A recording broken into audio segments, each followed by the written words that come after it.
Com funciona una societat consumista i capitalista en molt pocs punts? Primer de tot, en el fons el que hi ha és desig. El consumisme funciona a través del desig. Desitgem productes i serveis.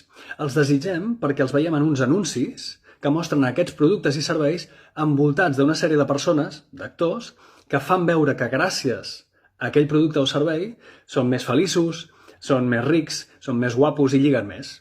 Així que nosaltres fem aquesta connexió. Si jo aconseguís aquest producte o aquest servei, si el compro, em tornaré com aquesta gent d'aquest anunci.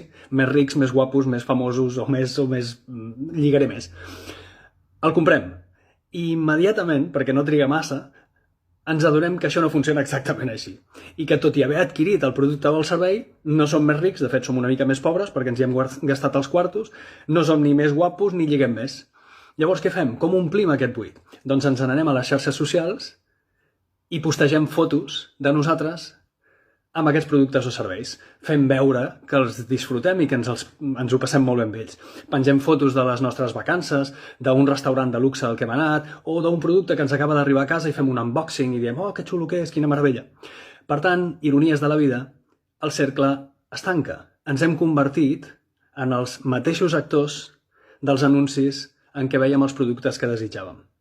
Constantment, el cicle es va refent, es va regenerant, perquè l'únic que necessita una societat consumista, l'única cosa que necessita perquè funcioni, és que la roda no s'aturi mai, que no parem mai de desitjar coses noves o coses més grans o ampliacions, sempre més desig, sempre més desig. Així funciona.